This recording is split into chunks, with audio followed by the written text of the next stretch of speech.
लिए और JSON format से वापस क्लास का ऑब्जेक्ट कन्वर्ट करने के लिए हमारे पास सीरियलाइजेशन यूज होती है। तो जो आपका स्टूडेंट मॉडल है उसको सीरियलाइज डीसीरियलाइज करने के लिए मैंने स्टूडेंट सीरियलाइजर एक क्लास बनाई है। इसको मैंने मॉडल बता दिया स्टूडेंट की, स्टूडेंट क्लास जो आपका मॉडल है उसके ऑब्जेक्ट्स को आपने जेसन में कन्वर्ट करना है या जेसन से वापस उस क्लास के objects. Fields is equal to underscore all लिखा है क्योंकि मुझे सारे फील्ड्स को सीरियलाइज डीसीरियलाइज।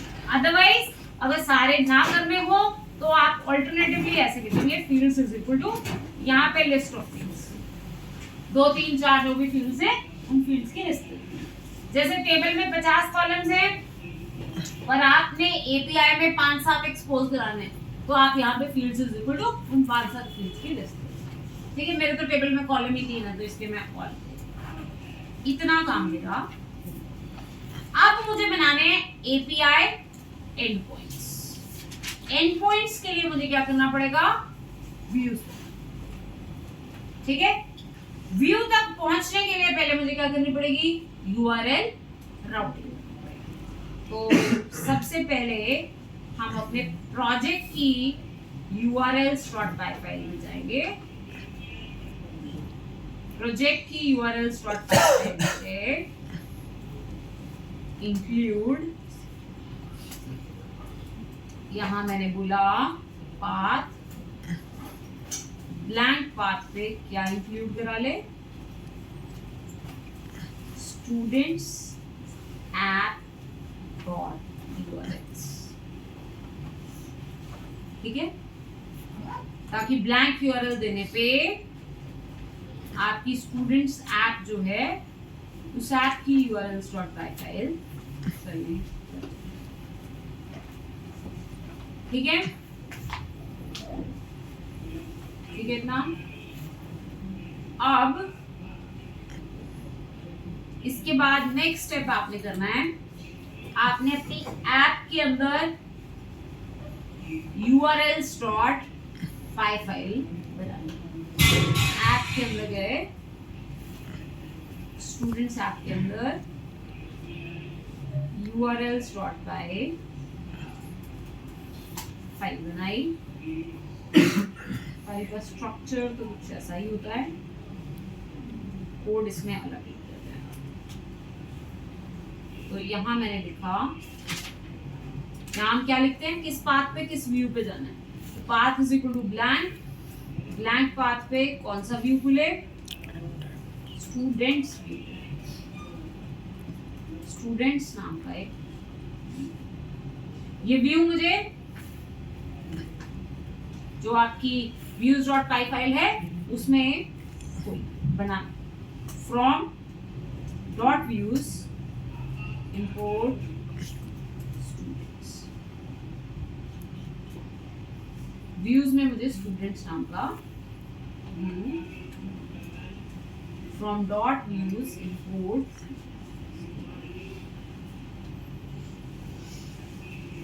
ठीक है,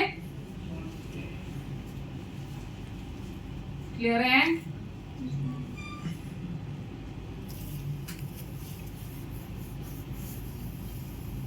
अब आप व्यूज में स्टूडेंट्स व्यू, एफ अब ये तो आपने नॉर्मली व्यू बना दिया। ठीक है, ये तो एक नॉर्मली व्यू आने लग गया जिससे पेज खुलने लग जाएगा। तो मुझे पेज नहीं खोलना है, मुझे इसको एक एपीआई व्यू बनाना है ताकि ये एपीआई की तरह एक्ट करे, इसके थ्रू जेसन पास होके जाए। ठीक है, ये एक एपीआई एंड पॉइंट बनाना है। तो एपीआई एंड पॉइंट बनाने के लिए नॉर्मल व्यू से इसमें अलग क्या होगा, इसमें क्या होगा, from rest framework dot decorators import. जो भी आपने एपीआई व्यू बनाना होगा उसके ऊपर आप डेकोरेटर लगाएंगे @API। ठीक है, इसके ऊपर आपने एक डेकोरेटर लगा दिया @API। अब एपीआई के अंदर जब आपको पहले मैंने कंज्यूम करनी बताई थी तभी मैंने आपको बताया था कि एपीआई में 4 मेन वर्ड्स होते हैं, गेट, पुट, पोस्ट, डिलीट, ये 4 मेन वर्ब्स होते हैं, ठीक है। तो अब आप इस एपीआई व्यू से क्या कराना चाहते हैं? गेट का काम कराना चाहते हैं, पोस्ट का काम कराना चाहते हैं, क्या कराना चाहते हैं? तो आप इस पे जो अलाउड वर्ब्स हैं वो वर्ब्स आप बताएंगे। जैसे मैंने अभी बोला कि इस पे अलाउड वर्ब है, ठीक है। ये जो मैंने एपीआई बना के दी है ये क्या करेगी? गेट करने का काम, ठीक है। क्लियर है? ये मेरे पास मेरे डेटाबेस में जो स्टूडेंट्स पढ़े हैं वो गेट करके आपको दिखाएगी, उसके लिए मैं ये एपीआई दी है, ठीक है। ओके, अब यहाँ पे मुझे क्या करना है? स्टूडेंट्स उठाने हैं, तो वो तो डेटाबेस में है, वो तो मॉडल से उठाने पड़ेंगे।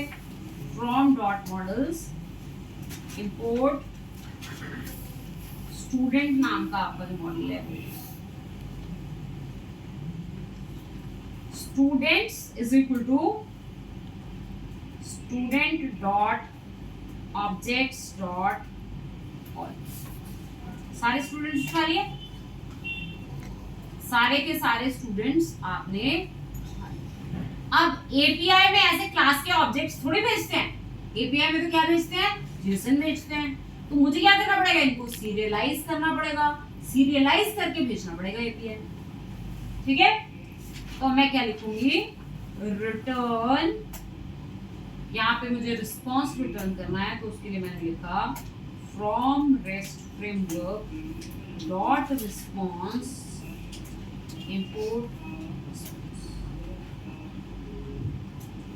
from REST framework dot response import response, ठीक है।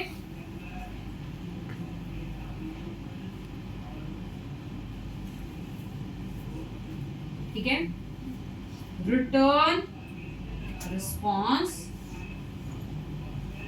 Return response. ऊपर थोड़ी सी जगह छोड़नी थी मेरे को, यहाँ पे कई सारी क्लासेस में पढ़ी, अभी भी एक दो और करनी। रिटर्न रिस्पॉन्स, रिस्पॉन्स में क्या भेजना है? सीरियलाइज करके डेटा भेजना है। From dot serialiser import from dot serialiser import student serialised, ठीक है। तो मुझे रिस्पॉन्स में क्या रिटर्न करना है? स्टूडेंट सीरियलाइजर से सीरियलाइज करके डेटा भेजना है। किसको सीरियलाइज करो? ये जो स्टूडेंट्स आए इनको सीरियलाइज करो, ठीक है। मैनी इक्वल टू ट्रू, इसमें एक रिकॉर्ड नहीं है, बहुत सारे रिकॉर्ड्स हैं। यहां से सीरियलाइज होके जेसन आएगी, वो जेसन वाला डेटा आपने क्या करना है? रिस्पॉन्स में भेजना। यहां से ये आपके थे स्टूडेंट क्लास के ऑब्जेक्ट्स, आपने उन ऑब्जेक्ट्स को स्टूडेंट सीरियलाइजर की हेल्प से क्या किया? सीरियलाइज किया। उसका जो डेटा आया मैंने इक्वल टू ट्रू, ताकि लिस्ट ऑफ डिक्शनरीज बन जाए। जिसमें ऐसे होता है ना, बहुत सारे ऑब्जेक्ट्स होते हैं तो लिस्ट ऑफ डिक्शनरी बन जाती है। तो ये लिस्ट ऑफ डिक्शनरी मैंने रिस्पॉन्स में क्या कर दी? रिटर्न।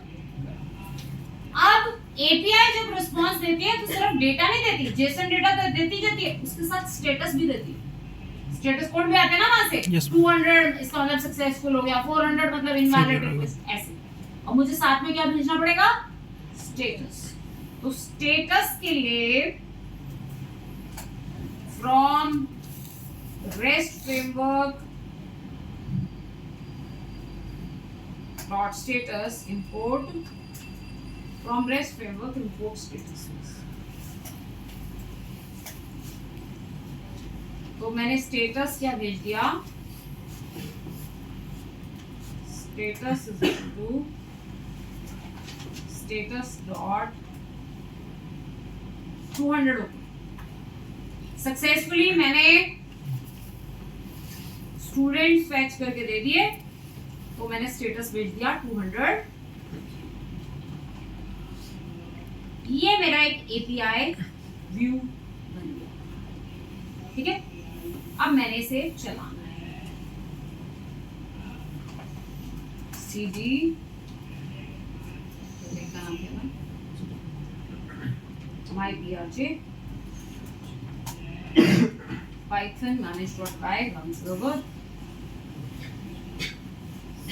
हुआ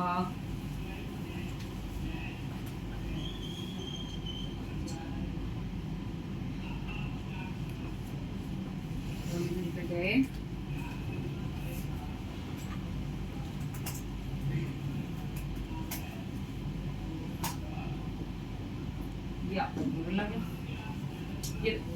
अब ये यहाँ पे क्या आ गया एपीआई आ गया। ये एपीआई क्या कर रही है गेट वर्ब इसका चल रहा है। ये मुझे क्या दे रही है मेरे डेटाबेस में जो मेरे स्टूडेंट्स पढ़े उनका डेटा जेसन रिस्पांस में जेसन रिस्पांस देती है। अब इस एपीआई को अगर मेरा सर्वर चल रहा है तो मैं यहाँ पे ना कॉल करके पोस्टमैन में जाके भी कॉल कर सकती हूँ। पोस्टमैन के थ्रू एपीआई कॉल करते हैं ना। पोस्टमैन में जाके अपना एपीआई यूआरएल दूं, वर्ब गेट है, गेट वर्ब चलाऊं, सेंड करके देखूं। ये देखो ये मेरा जेसन रिस्पांस आ गया। ये मेरा स्टेटस 200 ओके आ गया।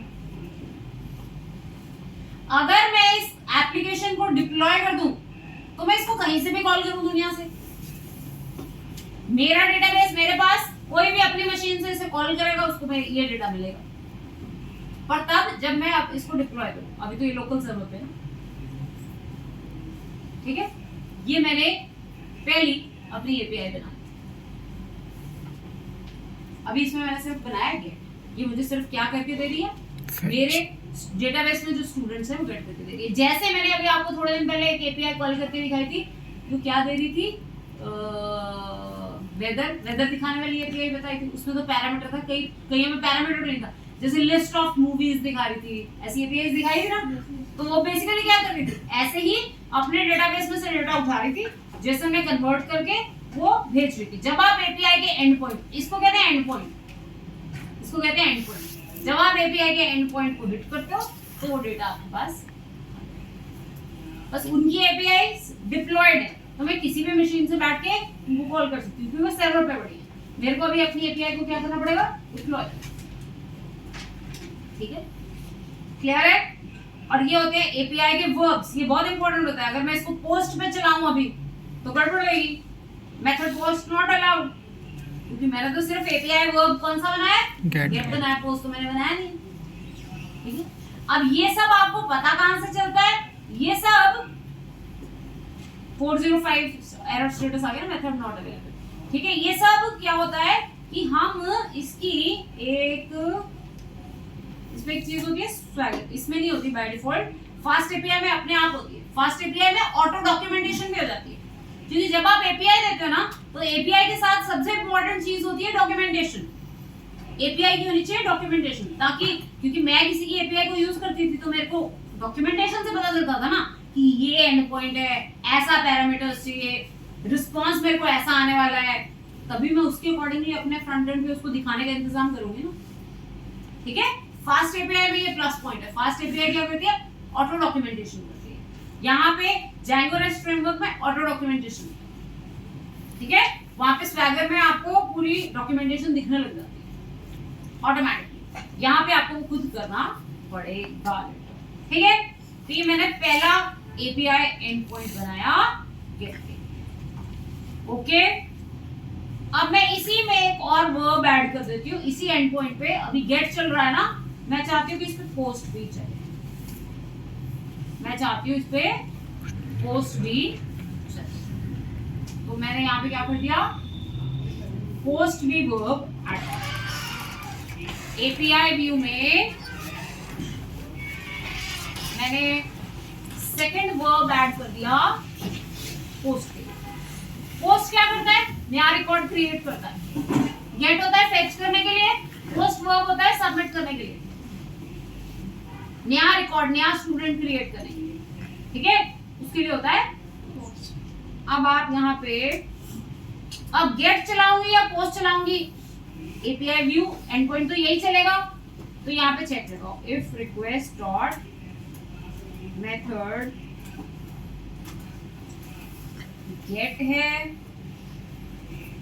तो ये कोड चले,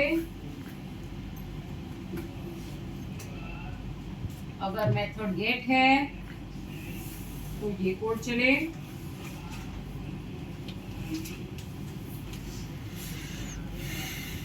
एलिफ अगर request dot method equal to post है तो क्या हो वो लिखेंगे, और एल्स अगर कोई और वर्ब चलाओ तो मैंने रिस्पॉन्स दे देना है, रिटर्न रिस्पॉन्स, स्टेटस भेज दिया, 405 था ना, yes ma'am, methods not allowed, method not allowed. अगर इन गेट पोस्ट के अलावा आपने कुछ चलाया तो बाय डिफॉल्ट क्या आता है, स्टेटस मेथड नॉट अलाउड। ठीक है, अब पोस्ट का कोड है यहाँ पे, अगर मैं पोस्ट करूं तो मुझे क्या, अब पोस्ट में डिफरेंट बात क्या है, अब मुझे एक नया स्टूडेंट क्रिएट करना है। अब स्टूडेंट किस फॉर्म में आएगा, जब आप एपीआई चलाओगे जेसन फॉर्म में आएगा, उस जेसन को क्लास का ऑब्जेक्ट बनाना है और मॉडल के थ्रू डेटाबेस में डेटा सेव। ठीक है, तो अब मैंने लिखा student is equal to student serializer, serializer को मैंने क्या भेजा, जो रिक्वेस्ट डॉट पोस्ट के, जो रिक्वेस्ट डॉट पोस्ट के अंदर मेरे पास रिक्वेस्ट डॉट डेटा के अंदर मेरे पास data is equal to request dot JSON का जो डेटा है वो जेसन का डेटा मेरे पास आ गया। अब ये क्या करेगा, सीरियलाइजर जेसन से वापस क्या बनाएगा, क्लास का ऑब्जेक्ट। सीरियलाइजर के दो ही काम है, सीरियलाइज करना और डीसीरियलाइज करना। यहाँ पे उसने क्या किया, यहाँ पे उसने सीरियलाइज करके जेसन बनाई, और यहाँ पे वो क्या कर रहा है, जेसन आई उससे वापस क्या बना दिया, ऑब्जेक्ट। अब if student dot is valid, अगर वो मॉडल में जो कंस्ट्रेंट है उन सबको फॉलो कर रहा है, स्टूडेंट डॉट सेव, डेटाबेस में स्टूडेंट क्या हो जाए, सेव, सेव होके रिटर्न रिस्पॉन्स, रिस्पॉन्स में क्या भेज दिया, जो स्टूडेंट डॉट डेटा है, और स्टेटस भेज दिया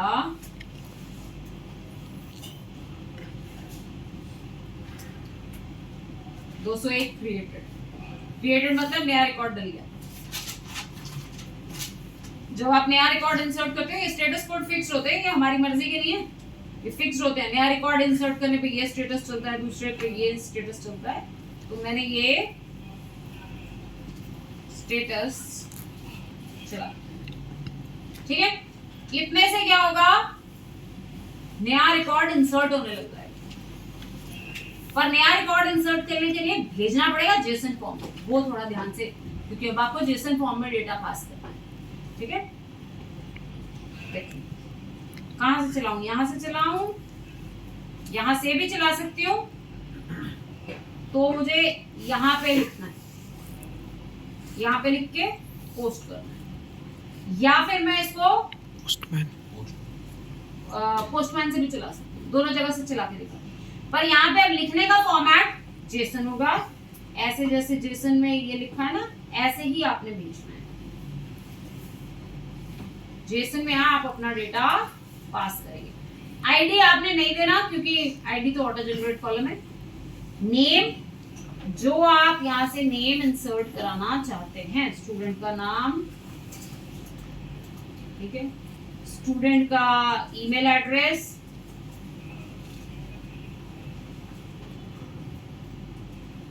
ठीक है, अबाउट मी, जो आप डेटा लिखना,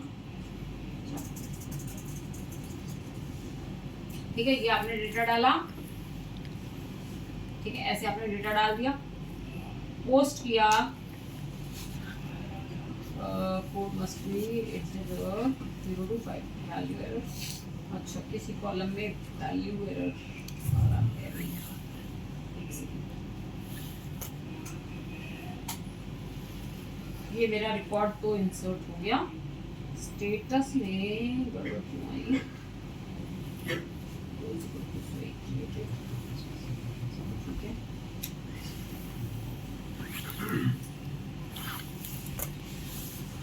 फिर इसमें कुछ नहीं, एक बार मैं दोबारा सेव करके देखती हूँ। ठीक है, वैसे मेरा रिकॉर्ड तो इंसर्ट हो गया, यहाँ पे 3 आ गए ना रिकॉर्ड। एक बार दोबारा चलाते हैं। मेथड लगाया मैंने,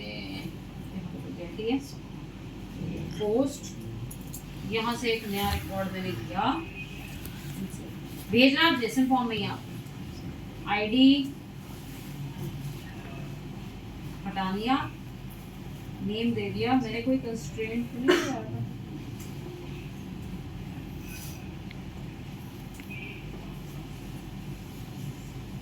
अबाउट मी,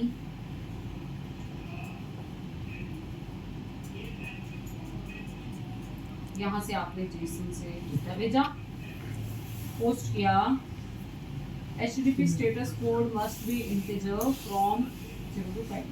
डेटा तो इंसर्ट हो रहा है, oh sorry, double equal to कर दिया वैसे गलती से, डबल इक्वल टू कंपैरिजन करना लगता ना इसलिए। ठीक है, ये स्टेटस भी सही आ रहा है।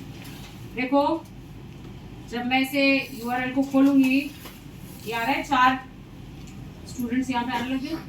ठीक है, अब मैं इस बार यहाँ से भी चला के दिखा सकती हूँ, पोस्टमैन से भी चला के दिखा सकती हूँ। पोस्टमैन पे गए, ये URL है पोस्ट मेथड। अब आपको यहाँ से डेटा पास करना है, तो डेटा पास करने के लिए बॉडी रॉ में जेसन फॉर्म आता है, यहाँ पे आप जेसन फॉर्म में डेटा पास करोगे। नेम, ये नया यूजर दे दिया मैंने, क्या थी कॉलम, क्या थे, पूरा फॉर्मेट फॉलो करना पड़ेगा। ईमेल और अबाउट में, हाँ, ईमेल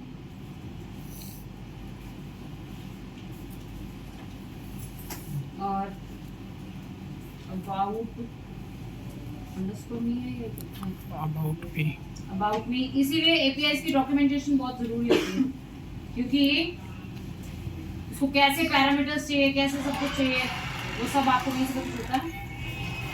ठीक है, ये आपने जेसन डाल दी, जेसन फॉर्मेट में डाल दिया, पोस्ट सेंड किया, सेंड हो गया।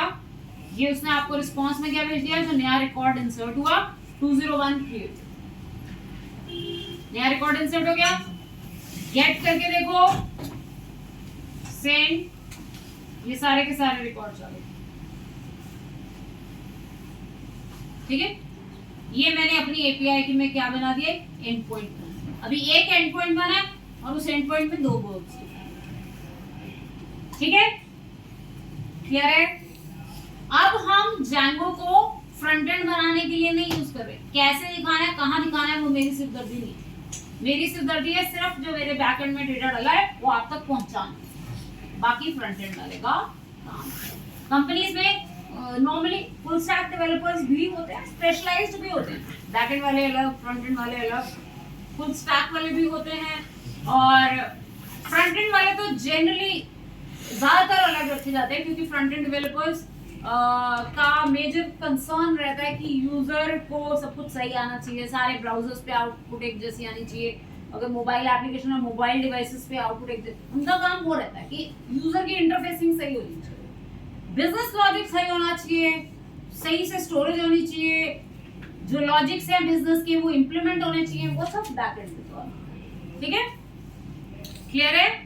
तो ये हमने 2 एपीआई, एक एपीआई एंड पॉइंट बना। अब मैं सेकंड एपीआई एंड पॉइंट बनाती हूँ किस चीज के लिए, एक स्पेसिफिक स्टूडेंट की डिटेल उठाने के लिए। जैसे हमने किया था, हमें एक मूवी दे, उस मूवी की डिटेल हमें दे, या मैं एक सिटी दूं, मुझे उस सिटी का वेदर दे।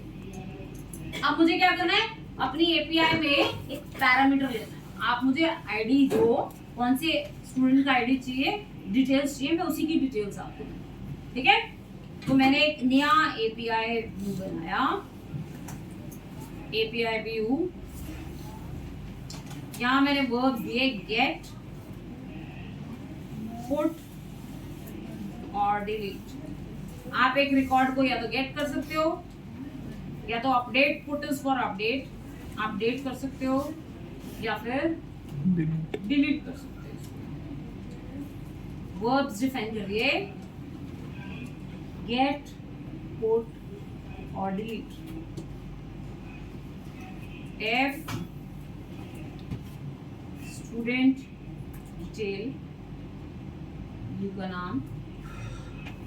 इसमें रिक्वेस्ट के साथ साथ क्या आ रहा है, स्टूडेंट का आईडी।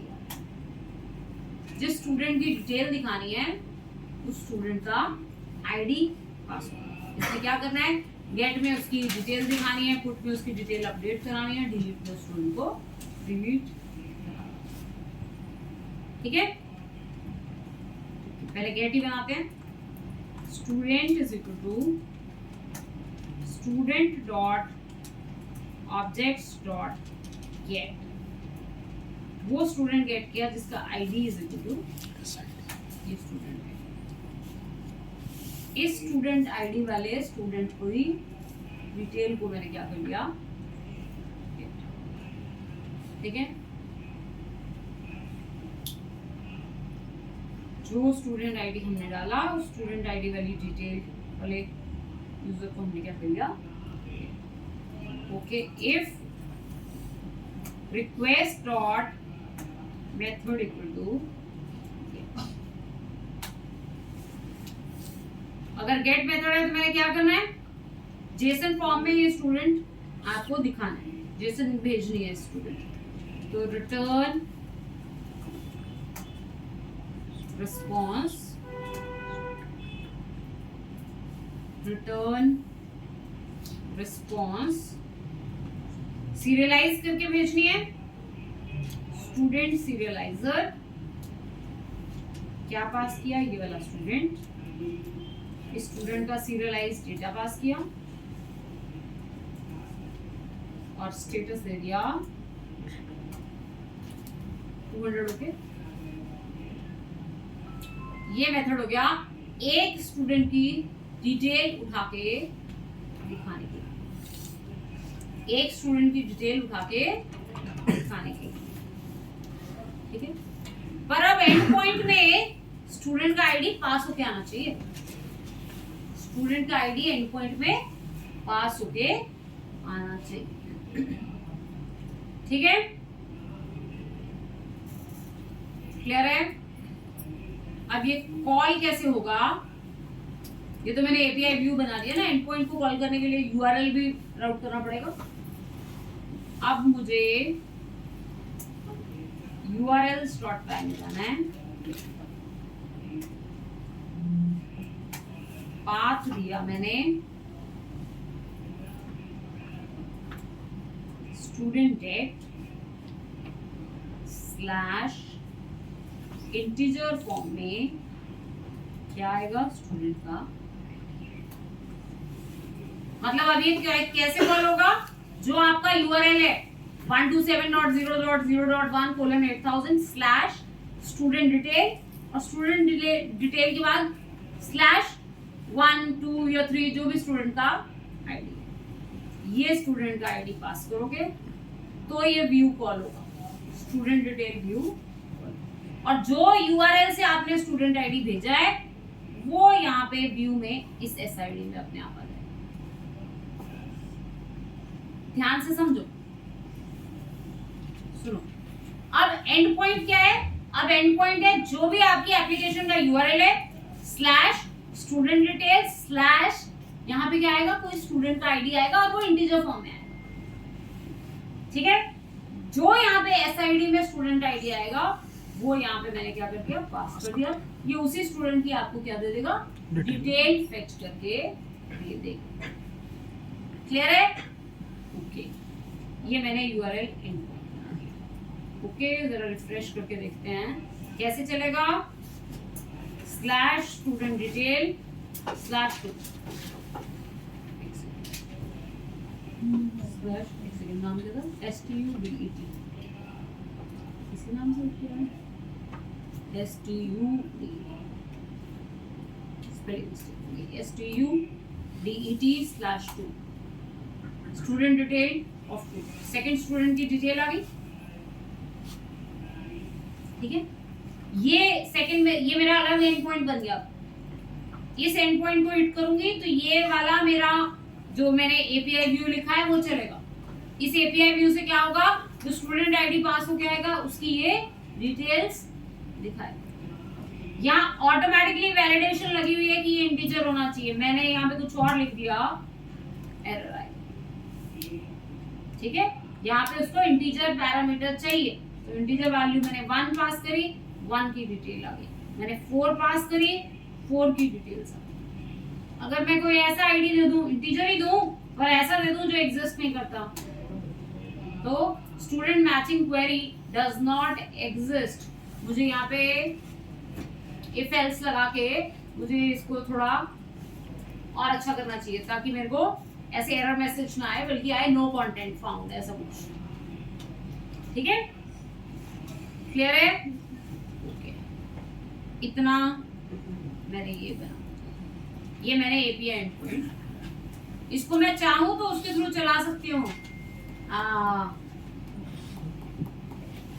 पोस्टमैन के थ्रू भी चला सकती हूँ वहां पे भी यूआरएल में /1 2 जो भी आईडी है वो दूंगी तो अब मैं यहाँ पे थोड़ा सा चेक लगाती हूँ इफ स्टूडेंट इक्वल टू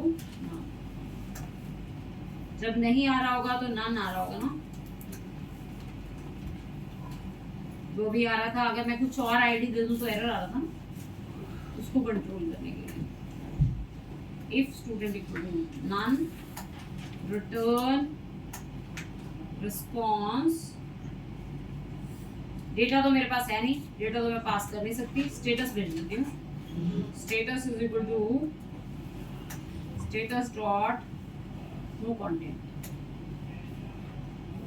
ठीक है ऐसा कोई कंटेंट एग्जिस्ट नहीं अगर डेटाबेस में से इस आईडी का कोई स्टूडेंट नहीं आएगा तो अगर स्टूडेंट नन है तो ऐसा आ जाएगा ठीक है एक मिनट चला के देखती हूँ वो देखना पड़ेगा कि गेट क्या करता है गेट का बिहेवियर कैसा है वो देखना पड़ेगा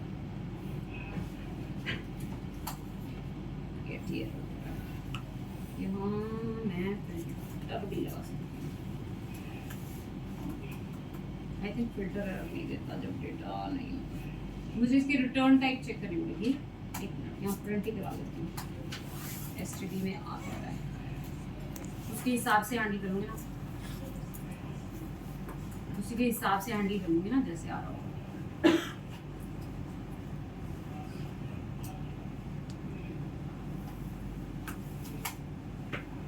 सारे स्टूडेंट आ रहे हैं slash student detail /1 query set query set get की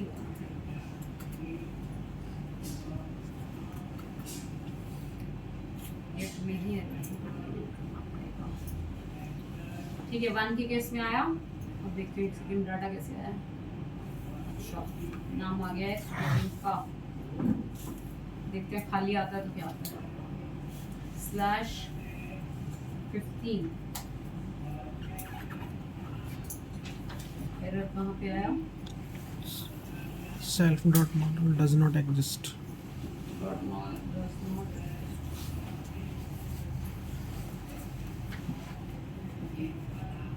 यहाँ पे ही कुछ करना पड़ेगा मेरे को गेट एरर देगा ना okay if student dot objects dot एक वो इसमें एक exist भी होता है dot exist id is equal to ऐसे अगर exist कर रहा है तो इसे आए else इसमें आ जाए मतलब ये जो मेथड है यही एरर दे देता है गेट। जब एग्जिस्ट नहीं करता ना तो एरर दे देता है। तो पहले एग्जिस्ट चेक कर लेते हैं, एक सेकंड चला के देखते हैं। मैनेजर एग्जिस्ट्स ऐसा कुछ नाम है, एग्जिस्ट या एग्जिस्ट ऐसा कुछ नाम है। Unexpected keyword argument ID.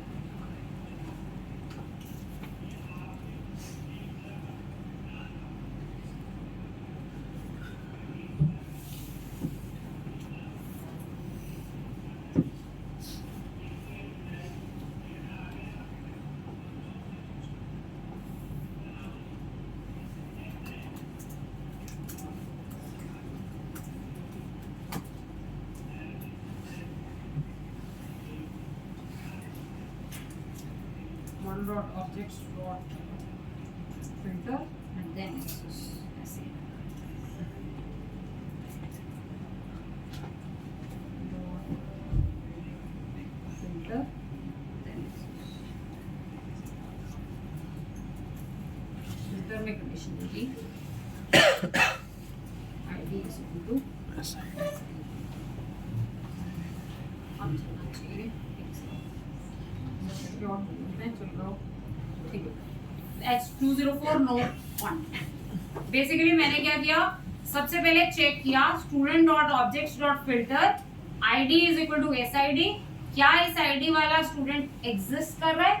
अगर एग्जिस्ट कर रहा है तो मैंने उसे गेट कर लिया, अगर नहीं है तो नन आ गया। ठीक है, अगर एग्जिस्ट कर रहा है तो मैंने उस स्टूडेंट की डिटेल रिटर्न कर दी और स्टेटस भेज दिया 200 ओके।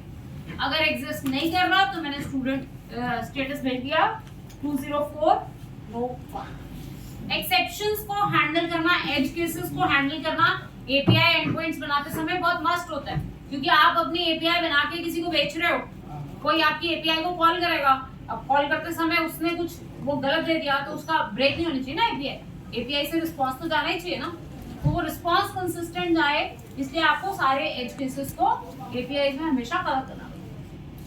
ठीक है, तो हमने चेक कर लिया कि अगर स्टूडेंट है तो उसकी डिटेल दे दो, अगर नहीं है तो 204 नॉट। देखो दोनों केसेस में वर्क करेगा।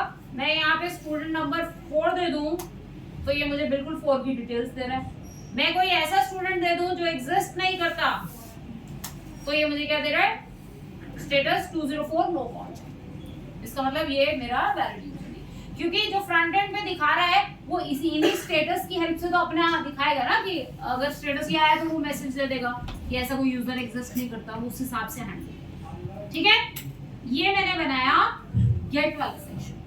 अब मुझे लगाना है पुट। पुट मतलब अगर मुझे किसी स्टूडेंट को करना है अपडेट, मैंने स्टूडेंट आईडी दिया, मुझे उस स्टूडेंट की इंफॉर्मेशन को अपडेट करना है, मुझे उसका नाम चेंज करना है, मुझे उसका ईमेल चेंज करना है, अबाउट मी कुछ भी चेंजेस करने हैं। ठीक है, तो वो कैसे कर सकते हैं? एलिफ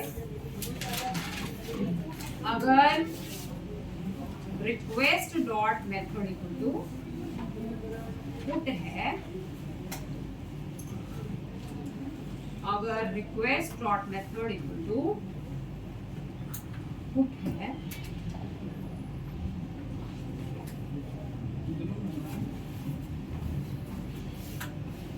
तो पुट के केस में हम क्या करेंगे,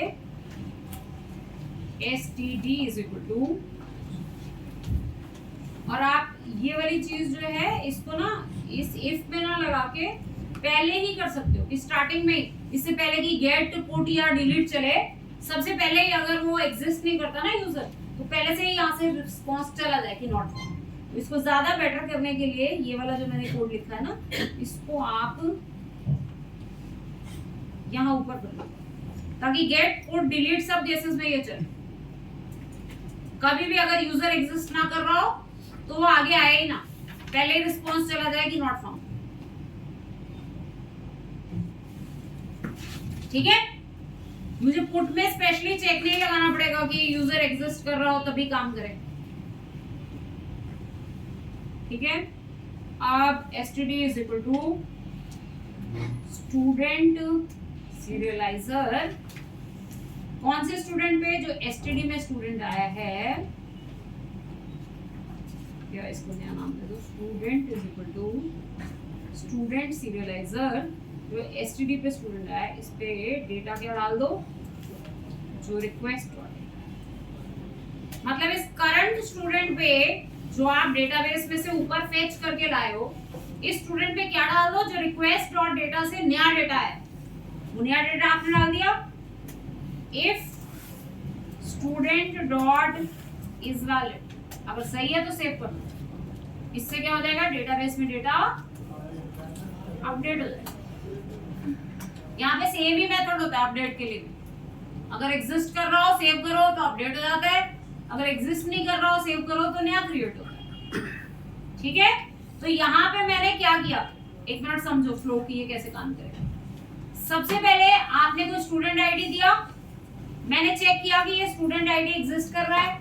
अगर कर रहा है तो मैंने वो ऑब्जेक्ट उठा लिया। अगर वो स्टूडेंट आईडी है नहीं तो पहले ही रिस्पॉन्स चला गया तो नीचे आएगा ही नहीं। अगर वो स्टूडेंट आईडी है तो अब मुझे पुट में क्या करना है? अपडेट करना है, उसका पुराना नाम बदलना है। तो मैंने क्या बोला? स्टूडेंट सीरियलाइजर, सीरियलाइज करो ये जो एसटीडी के अंदर स्टूडेंट है, इसके ऊपर क्या डाल दो? जो रिक्वेस्ट और डेटा से नया डेटा है।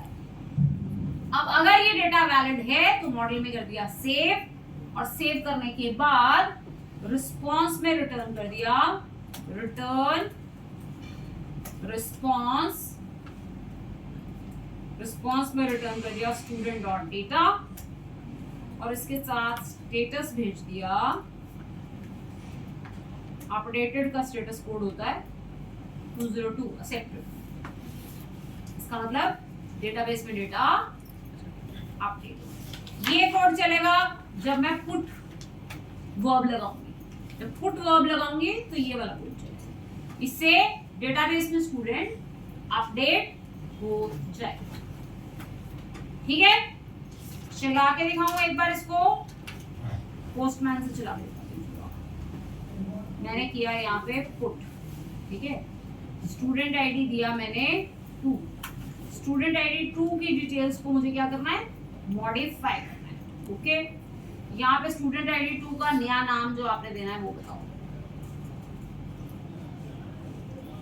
अब आपको भेजना है ना जैसन, नया नाम भेजो। नया नाम भेजा मैंने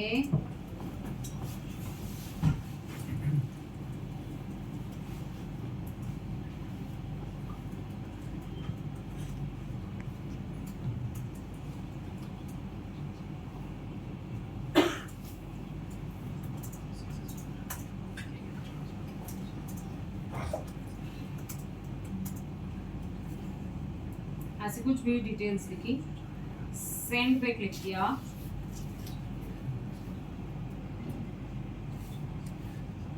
पुट मेथड है, मैंने रिफ्रेश किया गैस पे।